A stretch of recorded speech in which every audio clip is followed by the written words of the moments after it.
The midline of the lumbar spine over the level or levels of interest is marked out either by palpating the spinous processes and apex of the iliac crest, L4 to L5, or by use of intraoperative AP and lateral fluoroscopy.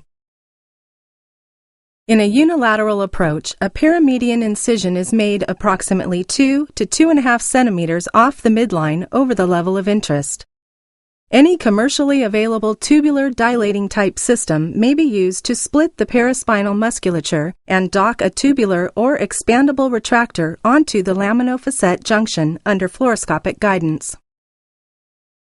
This initial exposure then reveals the ipsilateral lamina and base of the spinous process as well as the medial facet complex.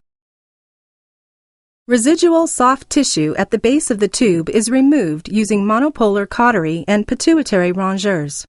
It is important that this dissection begins laterally and superiorly to avoid inadvertent penetration into the interlaminar space with the cautery. A curette or other dissector can then be used to identify the inferior edge of the rostral lamina and superior edge of the caudal lamina, as well as clean out the interlaminar space.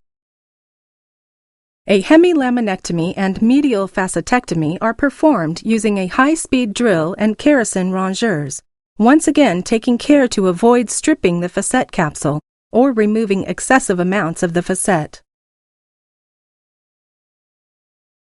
The ligamentum flavum is left in place at this point, and the tube is then angled steeply toward the contralateral side. The undersurface of the spinous process is drilled away. The ligamentum flavum is dissected off the inner surface of the contralateral lamina and facet with curettes and blunt dissectors, and these contralateral bony structures are drilled from within the spinal canal, using the ligament and suction as guards between the drill and dura. After accessing the contralateral lateral recess in this manner, the ligament is then dissected away from the bone edges and dura and resected bilaterally. The contralateral lateral recess is decompressed with kerosene rongeurs as described for the open technique.